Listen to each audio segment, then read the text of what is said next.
I always thought it was no whack. He's been always saying no whack, and then kind of recently he's been changing it to no walk. There's no right, wrong way to pronounce anybody's name, right? So yeah, right. Except for KJ, who catches it. He's like, wait. You're listening to the Janchi Show, usually hosted by 3 Korean American adoptees. This special episode is being hosted by their producer, Jerry Won of Dear Asian Americans. And now, here's Jerry. Hey everybody, welcome to a very, very, very special episode of the Janchi Show. I am the producer of the show, Jerry, and you don't necessarily hear my voice on the show too often, as we're just behind the scenes here, but I am here. The guys aren't here, number one, which might be a very good thing, and you might be very delighted not to hear their voice, which I guess doesn't make any sense if you're tuning into the show. But anyway, we are here with KJ, Patrick, and Nathan's better halves. 2 of them are married. One will be soon married. So if I misspeak and just call them wives together, I apologize. Emily in particular. But the Janchi ladies are here. And so when we started doing this show, obviously the journey for the 3 guys and for so many adoptees across the world, it's not something that they go alone. As with most of our lives, if we are lucky enough, we find somebody to spend the majority of our adult lives together and to share everything. And so we are now through, almost 20 episodes of the Janchi Show, and you've heard from the guys and our guests quite a bit, but we've never really heard directly from the people that they share their lives with, and they also are sharing this journey with. So we're going to spend a little bit of time. You should be listening to this on or about Christmas Day. So this is the Janchi Show Christmas special, and we are going to be talking with Allison, Sara, and Emily. Ladies, welcome to the show. Hey. Thanks for having me. So we're going to start with you, Allison. Allison Yumori, no whack or no walk.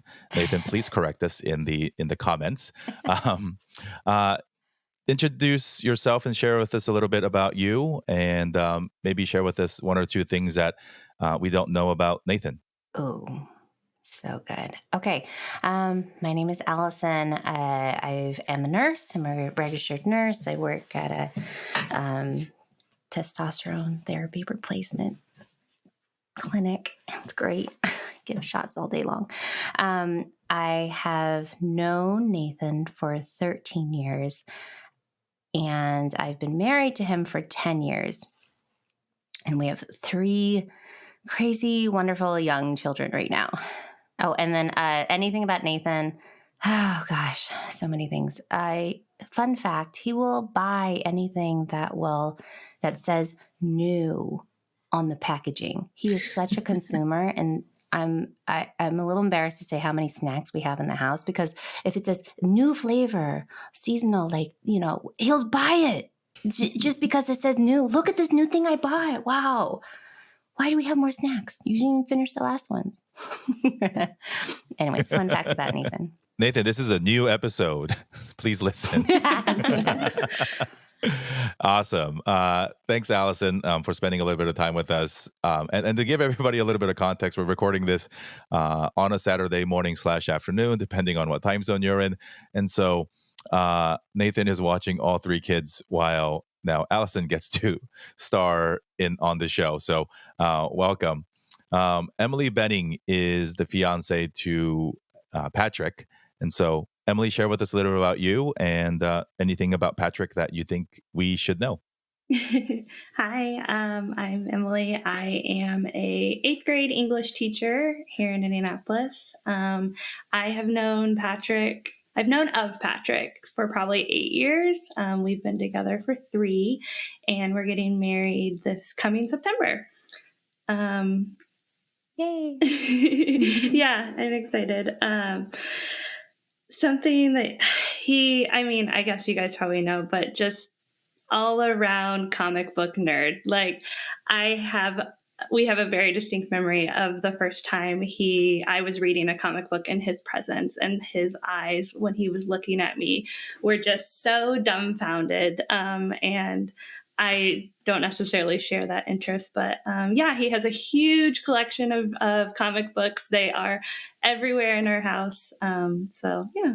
Awesome. Welcome and congratulations on your pending, I guess, soon, next year. Um, Sarah, welcome to the show. Sarah, before we get started, also manages our social media stuff for Janchi Show. So if you've seen the picture tiles and some of the other stuff that you engage with on social media, that's her. So the Janchi Show for the Relku family is literally a family business. Welcome, Sarah, to the show. Share with us a little about you and something about KJ. Thank you. So I'm Sarah. I'm currently the communication coordinator at Ozarks Food Harvest, which is our local food bank. I'm sure y'all have a food bank in your area too that you might be familiar with. So that's what I do. KJ and I have been together for almost 12 years. We've been married for 4 of those. But I think we've probably known each other like 15 years because we met in middle school. In middle school, KJ was a real treat. So something that you might know this, he might have mentioned this on the show before, but he's a really big soccer nerd, but just for Liverpool, which is a team in England. So he will literally wake up, like if there's a game, because of the time difference, the game will be like at 6 a.m. on a Saturday, and he will wake up at 6 a.m. on a Saturday to watch the game. So he's very committed to Liverpool. That's awesome. We know that about him. And so I think there have been a couple meetings where he's trying to end the meeting early as soon as possible, saying, I got to go watch. That sounds about something. right. So, 13, 12, 8. I'm really glad and excited to have this conversation because all 3 of you have known the guys for your respective guys for a very, very long time. And so, we want to touch upon a little bit of things and really get your perspective, and then how you saw things play out. As everybody on the show, or if you're listening, you probably know all the 3 guys were guests on my other show called Dear Asian Americans throughout the summer. Nathan first, then KJ, then Patrick. And the idea sparked in my head. And I said, what if we did a show for and by Korean adoptees? And created a brand new show. And so obviously I talk to the guys almost on a daily basis, and your opinions have been filtered through their voices. And so it's going to be fun for me to also get your perspective on things. And so, I've known Nathan personally for a number of years, and I don't know when we quite met, but he and I volunteered together through an organization called Collaboration. He's volunteered as a photographer. I volunteered to do random stuff. And so we've been friends for a while. And so I've known his adoption journey and family rediscovery story through what he shared on Facebook. But I was really honored to have him on the Asian Americans. And I was really, intent on having him share his story, was hoping that he would, because I think as all of us would agree, the adoptee voice in any sort of storytelling is absent, more absent, or I guess not as visible as we all believe it should be. And in particular, in the Asian American storytelling context, it's really not there. And so I wanted to be very intentional in doing that. So Allison, I want to, get your take on things. I remember recording with Nathan. It was 9:30 or 10 at night. He seemed a little nervous. We've obviously heard his story a little bit of times, but what do you remember about that time when he came on the Asian Americans, and what did he share with you either before or after he came on that show? Well, he always likes to prep ahead of time. So he was trying to go through his photos ahead of time just to remember every single little detail. And when he gets nervous, he gets quiet, which is unlike my husband. He likes to chat forever. So, but he was really excited about, the interview. And actually, I think it was a little bit more comprehensive interview than what he's done in the past. So that was really neat for him to share.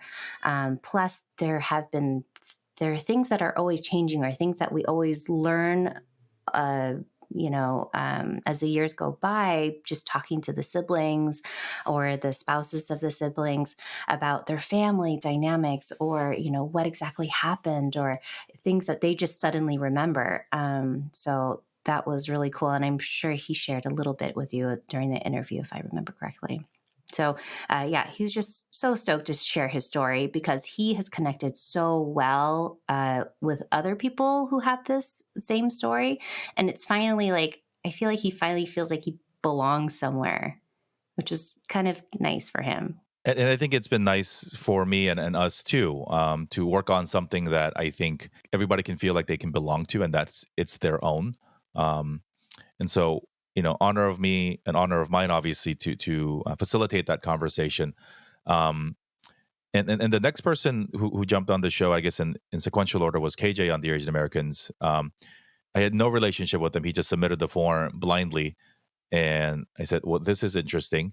Um, we have this worship leader from Missouri who is a Korean adoptee, and said, "Let's do it." What I remember about that, he recorded from the church. I think he seemed a little bit nervous. Obviously, since then, I've gotten to know that he's not very nervous through most things. Um, but Sarah, tell us sort of how you saw it from your angle. Did he tell you that he was coming on the show? Was he? I don't think he's as nervous as Nathan. Nathan, we know, is the most prepared person, and the most detail-oriented person, I think, out of the three. Um, Patrick, like me, just wings the hell out of everything, and I think KJ somewhere in the middle. Um, Yeah. but how did you see things, Sarah, when KJ came on Dear Asian Americans? He was really excited to find Dear Asian Americans in the first place because he was excited to find something that spoke to him and spoke to being Asian American, because before he just hadn't really been involved in the community at all. And he's talked about it, but he didn't even really see himself as Asian American. And so it was, I think, really, really cool for him to finally find something that was like, hey, these are my people.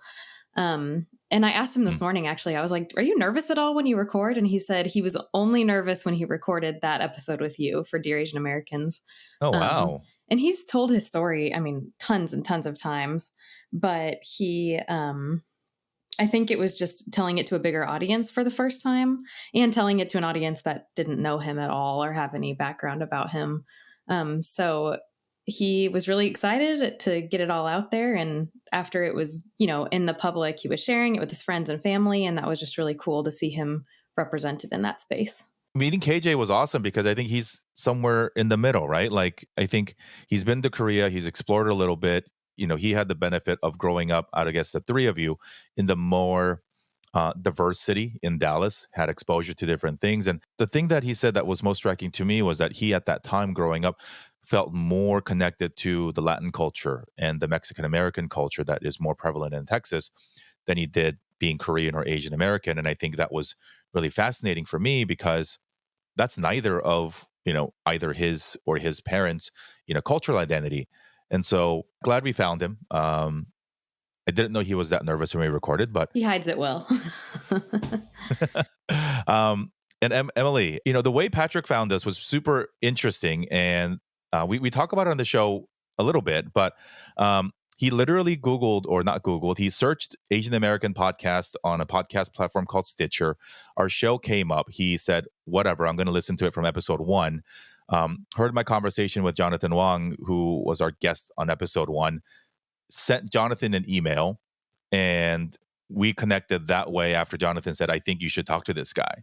And so that was really, really cool because I feel like I've had the great honor of sort of seeing his journey from day one and sort of seeing the flood of emotions and just like, I don't know. I want to hear from you. Like, how did you see it? How much of that did he share with you?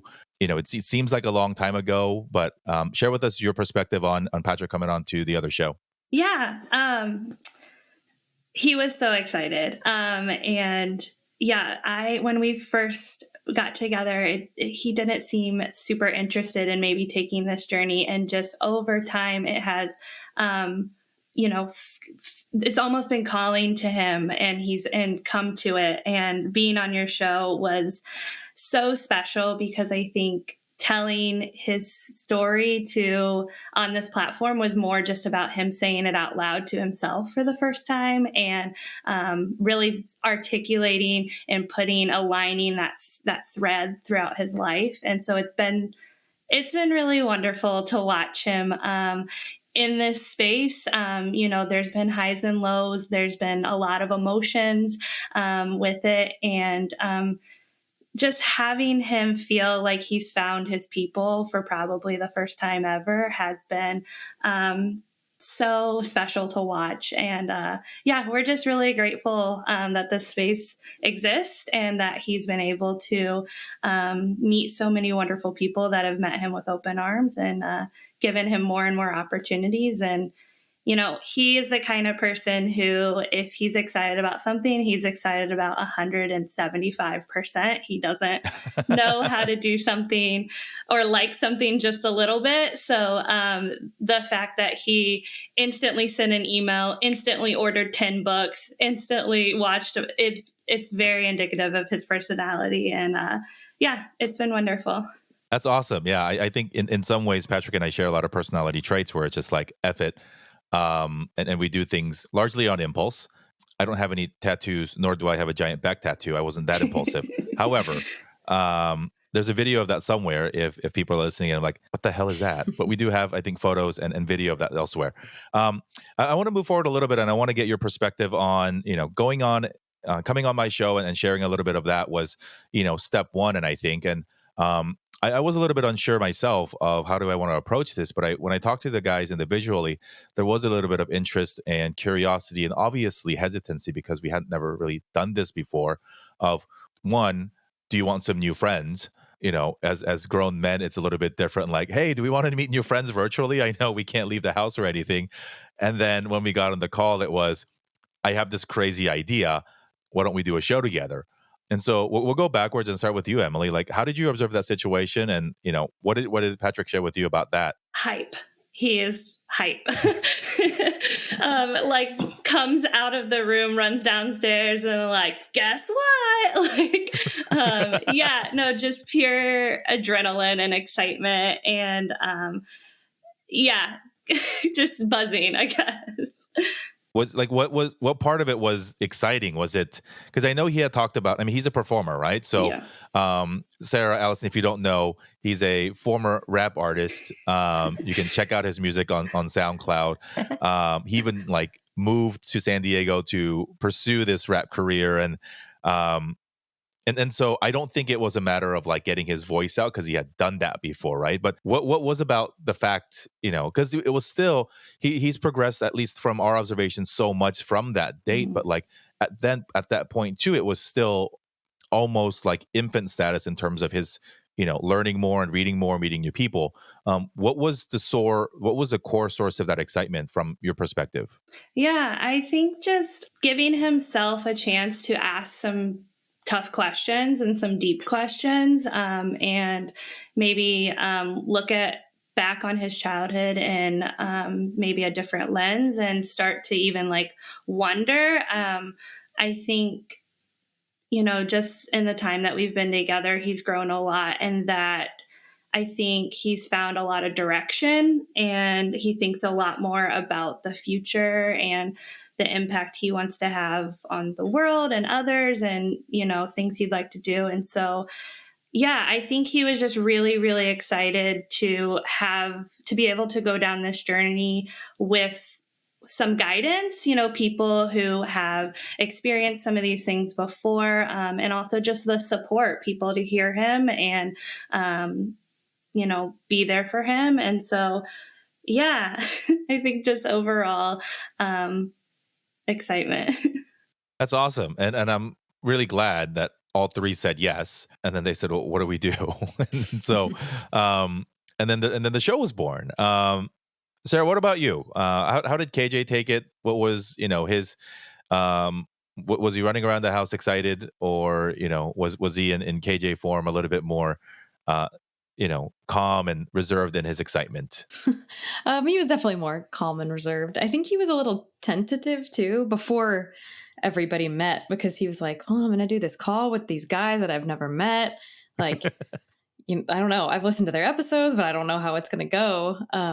But I mean, even from the beginning, they just all clicked so well. Even in the first episode, they sound like they've known each other forever. Mm-hmm. And so I think his journey, he was ready kind of to start that journey and get more into the adoptee community. And it wasn't really it's kind of something he was looking for, but it's also kind of something that fell into his lap because of you bringing them all together. And so he got more excited as things progressed, I would say. And he had the opportunity to work on the website and those kind of things. So he was getting to kind of mix his passions together, which has been really, really cool for him. That is awesome. What about Nathan? We have fun with him because he's the most, he overthinks things. He needs everything to be prepared. He's very meticulous about it, which is great for what he does, for his job and then for the show. How did he view sort of the opportunity to share his story through the show from your perspective, Allison? You just pinpointed it right on the head. He got really excited and he started like planning all of these things that he could do with the show and like the logistics of how it's all going to work out and where it can go to, like what scale it can go to. We're going to try to reach this many people and then conventions, and like his brain gets into like business mode and then he just starts planning everything. So for him, it's just been an amazing like pandemic project. Like I think most of us have dabbled into something. Some people start Etsy pages, our significant others started podcasts together. But yeah, he is really just enamored with this idea of something that's special just for him and to reach out to other people and to make a difference. Oh boy, that like really tickles his pickle. I've never I've never heard that phrase before in my life, but that's pretty funny. Nathan, sorry. He's a little embarrassed by me. I'm much more outgoing and forward than he is. Well, leading up to I brought up the idea to the guys a few weeks ago, and I said, hey, I want to talk to the girls and get their perspective on things because obviously it's a together journey, and not all Korean adoptees are men. We just happen to work with the three, so we didn't want it to be so much of a male-dominated voice, and to not tell the story without really checking in with you guys from time to time to figure out and to learn about like how you guys are observing things and how you guys are seeing things, because it's been really cool to talk to other people who are also sort of in that journey, whether they be family or spouses. So let's talk about what are some of the things that you've observed and your perspective of the guys' evolution or journey or progress through the last 4 months of the show. For Nathan, this is pretty much up his alley, actually. Projects, sharing something a little bit about himself is what he really likes to do. But internally and emotionally wise, it's fun to see him think about different aspects of Korean adoption, because all he knows really is, himself and, other people that he's met. So for him, he's actually had a very positive light with adoption. You can kind of have the best of both worlds. For him, he had amazing parents, but then also his story with his biological family has, it's very bittersweet, but it's very heartwarming for him, And so him just diving into this podcast especially just kind of helps him just see other different avenues and look at different stories, because it's not all like him. He's been very lucky with his whole life, honestly, and even his, finding his biological family and what they had to go through. But yeah, that's his big thing. He loves to hear different perspectives of adoption, and it really kind of grounds him and makes him more humble of like, wow, I am like this is pretty an awesome life. I think for Patrick, it's been really more recently, he's really, really dived into the history of Korean adoption, and he's been really interested in talking to more and more adoptees. He also loves hearing other people's stories and seeing bits of his own story within that. But I think on a more personal level, he's always dealt with, a pretty deep sense of abandonment and a deep, wanting to be liked and getting validation from other people. And so I think this podcast and this space and this community has brought that to light in not always the most positive ways. And sometimes positive ways as well. But because it's here on the surface, he's been able to, think about it more, ask himself some questions. We've had a lot of extensive conversations about that. And I think it's something he's actively working on too. Still, he's still, I think, this is all still really new for him and for us. And, he just got, they just talked about the ancestry kit, which I think will be, I think it's going to be one of those things, like it's the before and then the after. So yeah, we're here for it.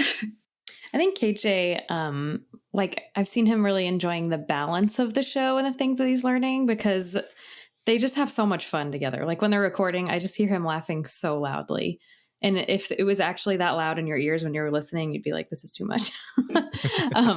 So thank goodness for editing. But there's such a good balance between the fun that they have and asking serious questions and answering them.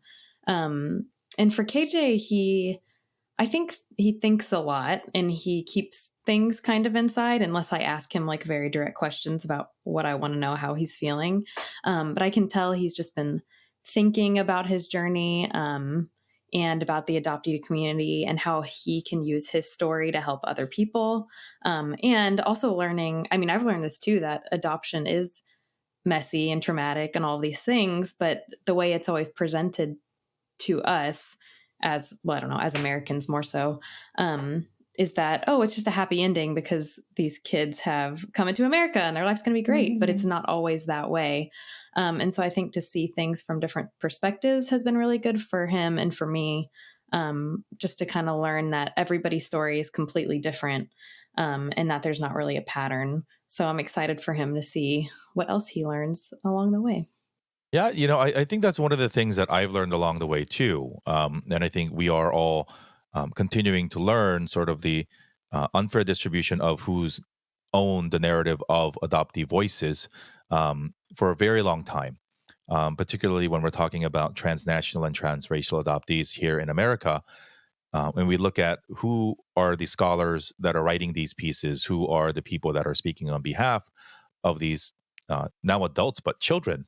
What we've been excited is to contribute to this growing and massive movement of adoptees owning their own voices and saying, this is our experience and we're going to own it and we're going to tell it from our story because we're old enough. We have platforms now. And, part of the show that we also do too, that I think is fun, really more fun and educational, is sort of the discovery of Korean culture and stuff.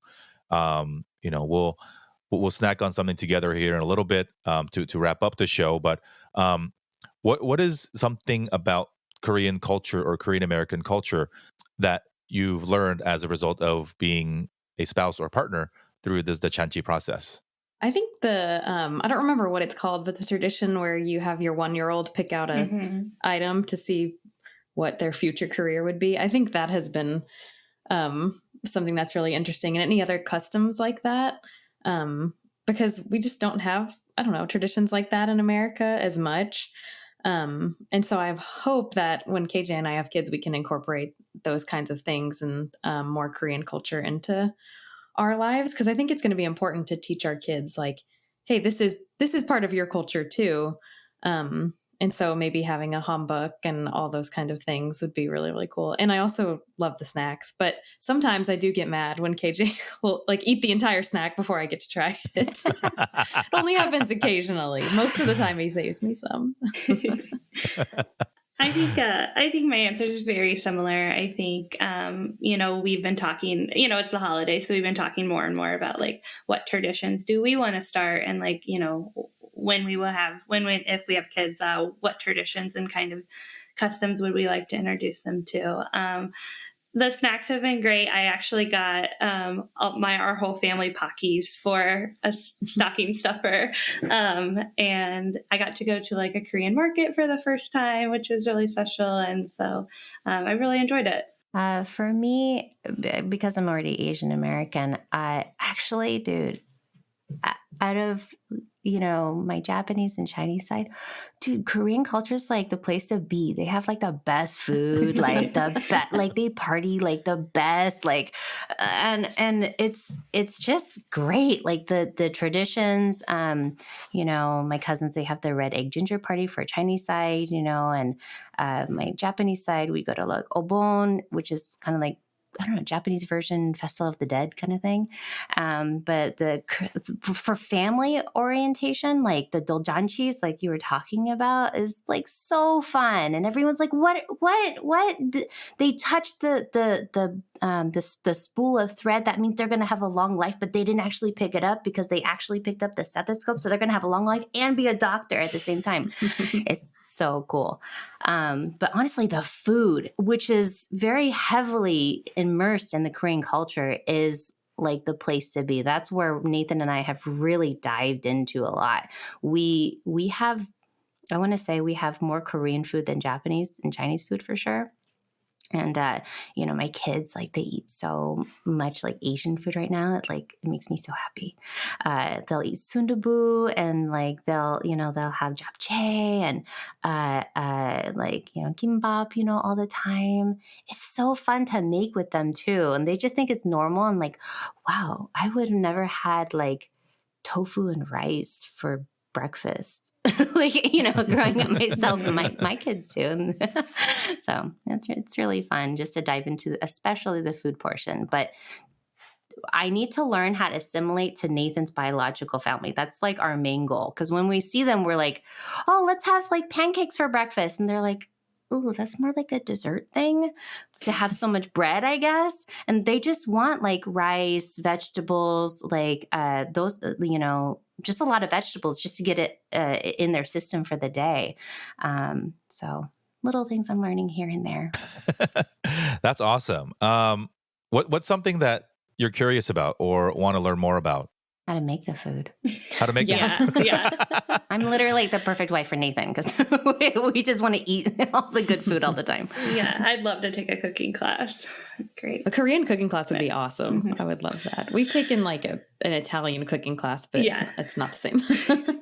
we flirted with the idea of like doing some sort of like cooking component at some point. Yeah, that'd be really fun. It's just so hard given the logistics of, like, look, in a perfect world, if we could get the three guys in a kitchen together with a camera crew and just like, it'd be really, really good, but also really, really funny.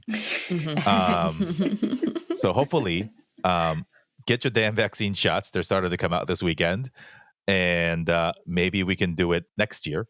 Let's freestyle for a little bit. What are some thoughts, questions, or comments at me or each other? Well, I always ask KJ questions about either the boys or about the significant others. I'm like, oh, what does Emily do? What does Allison do? And he just like doesn't know the answers to these very basic questions. And I'm like, how has this not come up? You have been talking for months, and they text constantly. Yes. Like, I don't know if you noticed this. KJ's always like holding his phone and giggling. I'm like, who are you texting? He's like, oh, just the Janchi Boys. So I think it's really funny that there's like, they have this really deep and great connection, but they don't know like some basic things about each other or their significant other. So it's good to actually see your faces and be able to talk to you and learn about your own lives. Yeah, I totally agree. I mean, it feels like in a lot of ways they've known each other for so long, but never met. And I know my husband appreciates, because he himself is a very goofy guy. So when he meets other like fun, goofy, can laugh at themselves, like, bros too, that's his element. So he's just super happy to have like a new posse of people during the pandemic, but I was wondering with you girls, do you is it just fun to see them kind of evolve and be more immersed into like the Korean culture, or just maybe Asian American culture in general? And are you like having a fun time learning too? I mean, because you're doing everything with them. Yeah, I think it's been fun. Sorry, go ahead. No, go. I think it's just been really fun. the culture is really fun to me. I taught English in Korea for a summer back in college. I've always just been really interested in Asian culture and Korean culture. And so to learn more about that and to get to do it alongside KJ has really been really cool. And like now I'll go to the Korean market by myself just to like get kimchi or get seaweed or things that we like keep in our house now. So I've just really enjoyed walking alongside him. And we have cooked a couple things too. Like we cooked bibimbap a couple weeks ago, cooked ramen a little bit. We're still trying to perfect that with the cooking the egg in the water when you're like spinning the noodles around. But I think that's been really fun just to experience together because like it gives us something, I don't know, creative to do kind of. And I get to learn more about Korean culture with him. So that's been really awesome. Yeah, absolutely the same. We're still so new in this, but watching Patrick try to master the chopsticks and getting to go to the market with them has been really exciting. And it's neat because a lot of my students are really interested in Korean culture as well. BTS is the thing, so being able to connect with them in that way too has been great. I have one more question for you girls. Okay, so for me, when I got married to him, I was like, we need to know your biological family because I need to know all of your genetic, like medical family history. Like I need to know if we produce children, like what is it going to be like? I need to be prepared. I push. You need to find it. You need to learn this information. Go. Are you guys insistent like I am? Because I'm a little pushy. But I didn't understand like why he didn't want to do that in the first place. What was the holdup? And until he saw the Dan Matthews, documentary. I think, yeah, for KJ, like I do want to know those kinds of things because I'm like, what do you have going on? We don't know anything about like your family medical history or anything. Like, who knows what could pop up? And so like I am really curious about that just for like the health and safety of our future children. Right. But at the same time, I don't know, like I used to ask him more when we were first married, but now that I've seen him on this journey, I'm like, okay, I get kind of why you might not want to meet your biological parents it'd be good to have your family history, obviously, but like, I don't know, there's a lot of baggage that comes with it and you don't know how it's going to go. Like, you don't even know if they're still alive. Or if they might not even want to meet him. Like there's so many possibilities of the story. And so I think he still is nervous about that. And since the show started, he's like gone back and forth about like, okay, yeah, I might be like more ready now, but maybe I'm not. So I think at some point he will decide to do that. And I hope that I hope it's sooner than later, like for me, but I'm also willing to wait for him and kind of his timeline for meeting them or reaching out to them. So. Yeah, I think I obviously would want to know those things as well. I think when we first got together, Rebecca was far more invested into the Korean culture and had already started her journey. And it just didn't seem like something that Patrick was interested at that moment. And I think I just kind of knew he was going to come to it when he was ready. And, if he never got there, then he never got there. And then you were very understanding to let him have that space, which I didn't understand about Nathan or Korean adoptees, that some people just aren't ready. And that's totally okay after listening to so many stories now that some people just aren't ready to do it yet. Maybe in a few years, maybe never, but it's okay. And you're so understanding and so you're so wise to let him have that space versus me. I was so pushy. So advice to any spouses of Korean adoptees, just let them have their space. They'll come around to it if they want to. Yeah. I do think I am a little nervous though. I'm nervous he's going to get hurt. Might find some information has such a big heart and is so sensitive. And so I sometimes do feel a little protective of that. And, but overall the story is going to be what it is. And, it's going to impact our life moving forward. So. And I think like for KJ, hearing Nathan's story has been encouraging because he's like, okay, like somebody like me did this and it's okay. And like having the chance to meet any siblings biological siblings he had, I think that's really kind of like a driver for him just to be like, I have biological family out there. And hopefully they want to meet me eventually. But I'm definitely okay with him kind of putting that on his own timeline. Like if it doesn't happen until he's like 40, that's fine. And we'll just have our life like we do and let him take his time when he's ready to reach out. And I think that's been the biggest lesson for me, and I think for everybody else, as we're sharing the stories of three Korean adoptees currently on their journey, and you're seeing it as it develops.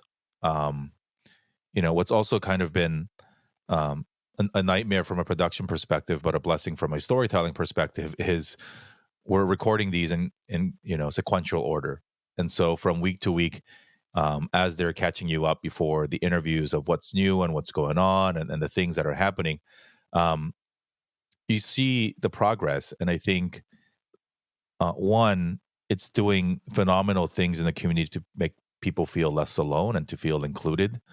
And it's not, and I'll be very, very honest. Like I catch myself sometimes, and I'm just mindful of me not sharing too much direction or perspective because it's not mine either. I'm just here to facilitate it. But I think it's really given opportunity, and I see the tears and the smiles and the joys between the new friends that are made, and it's finally this place and this platform where like we can just be us, and there's no right or wrong answer, right? And so I think that's been the most validating part about this entire journey, is that the answer is that there is no answer, right? There's no right way to be an adoptee. There's no right way to be a Korean person, first of all, and there's no right way to experience this. And so I think that's sort of what I hope that other folks who are listening to the show on a regular basis walk away from, is that, with 200,000, there can't be a thing that brings us together, totally. And so I think that's been the most fun part. What is something that, and we'll wrap with this, like, I know, we've talked with a lot of hope and ambition and sort of what can this be in the long run, right? We've talked about doing this for a long time. There's, video component. There's some charity work that I think we want to start mixing into it next year in terms of, providing other opportunities to experience some things. Humanity willing. I think they all intend to attend the conference next summer and to present or to share, the story of the show, to a live audience. And it's so, what does this mean for you guys and your evolving relationship to the guys? Obviously Nathan and Allison, you guys have 3 kids, but as the other two start having a family and all these things, like what does this mean for you guys, and like how you view your future with your man? For him, I think everything else in our lives are pretty solid, but I do feel like with Nathan, for himself, he doesn't dig deep enough on anything that makes him feel uncomfortable. He's just pretty happy-go-lucky guy. And I realized even with his his biological family members and his, adopted family member, everyone's just so happy. This just him. It's his aura. But for me and my family, we like to dig deep. We like to find out why, this one thing happened and that's why this is happening. So we like the drama. We like the K-drama, right? So I'm always poking at Nathan, these kind of deeper questions, well, how do you feel about this? Would you think about, your parents, passing away, and how your mom, that's the last thing that she wanted is to find her baby boy. How do you feel about that? How do you feel about your sisters and, your brother and that camaraderie? How does it feel like having a brother? I want him to just dig deeper into himself and just grow as a person, because he's so much potential. He's already a great guy already, but if he could dig deep down, and through the show, I think is his outlet, and he'll get there. I think he's just going to become a super awesome guy with a lot to teach after it. Yeah, I know what you mean. KJ is already pretty deep. He contemplates a lot of things. But I'm excited to see how he continues in his adoption journey through that, and how his story is able to help other people. Because he's all about like leaving a legacy, and having not a good story to tell, but an important story to tell that can teach something to somebody else. So I'm excited to see how he can use his story for that. And his story obviously is going to keep evolving as he's on this journey. And so as he's alongside the other Janchi Boys, I'm excited to see how they learn about each other, and how, I don't know, learning from each other and the guests kind of brings them further along on their journey, and what that'll bring for us too. Yeah, I'm excited for similar reasons. I'm also excited for when Patrick's able to go to Korea for the first time. And hopefully we can make it a family affair. And he's already said he needs his few days by himself to just go wonder and soak it in. And I think that I'm really looking forward to seeing what that brings out in him. And just how connecting with this group is going to, as you guys said, like give him things to be able to teach later, and how it's going to influence the way he parents. And he's a friend and he's a son. And so, yeah. That's awesome. I think, again, there's no one right way to tell any story. But the fact is that every story does matter. It's been quite an honor for me to have played this role of bringing the guys together and to contribute and bringing this community and giving light to the stories in this community that I think is really, really cool. And in our own way, in our own unique way, I think whether the Janchi Show becomes the thing, or as a springboard or a trampoline from which we can jump and go on to do other things and to leave our legacies and do stuff. I'm excited for that. I'm really excited for next year to bring all 8 of us together. I hope we can all meet somewhere, eat a lot of Korean food, drink a lot of soju, laugh, get drunk, don't remember half of it. And because we do that online and it's not as fun if you're technically getting drunk by yourself in a room. It sounds at pretty a fun desk. from downstairs. And so I want to thank the ladies. We all know without our partners, without the support that we get, we can't do any of this, whether it is time support, financial support, emotional support.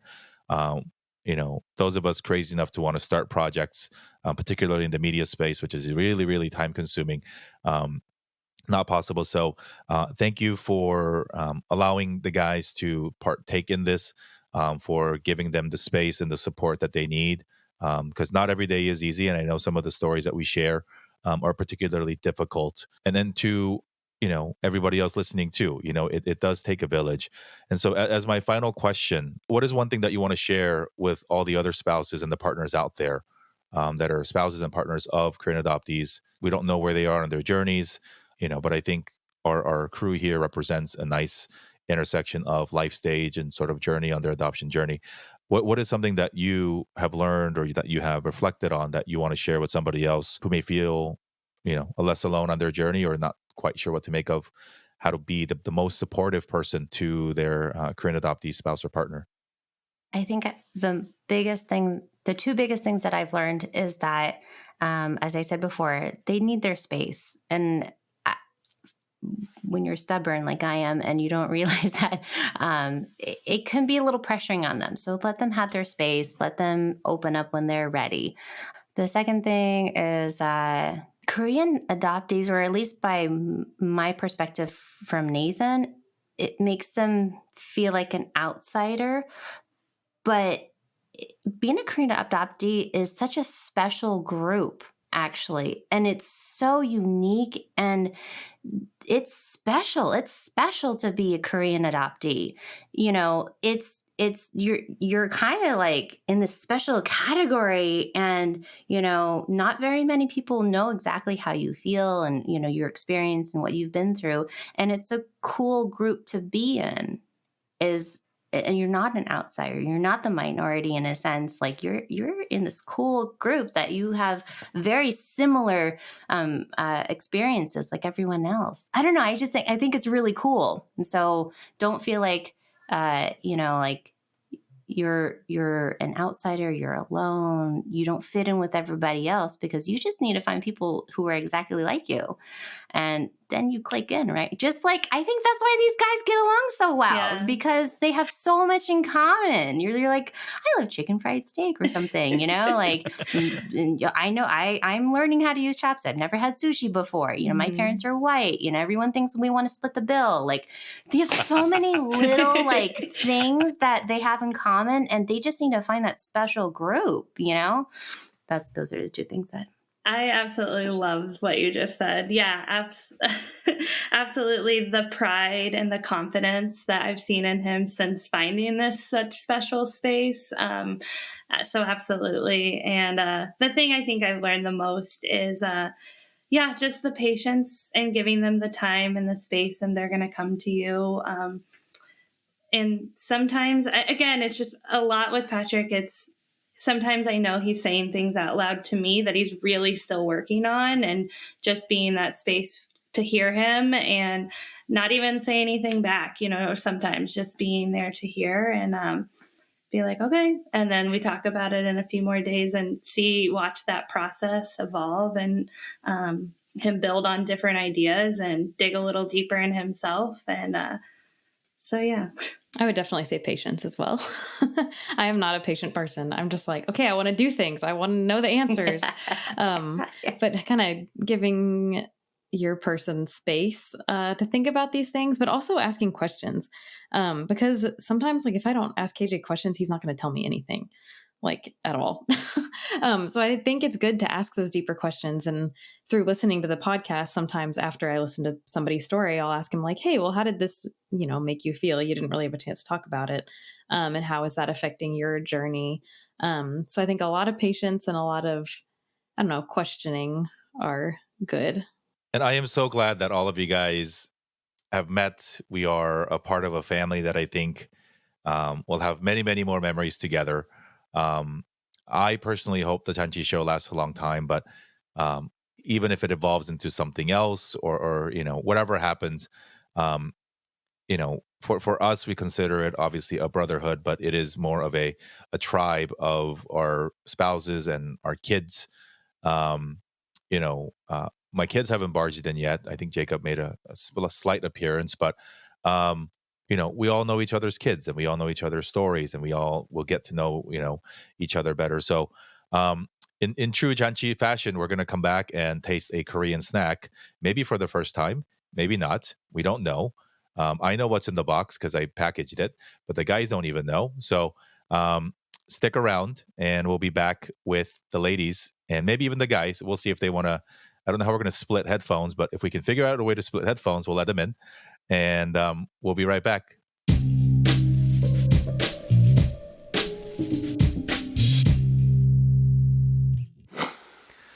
Okay, everyone, so here is the deal. This episode was filmed back in 2020, a year which I'm sure we are all ready to forget. And true to form, some of the episode got lost in the mail. And so we do have the food portion, but we will be releasing it at a later time.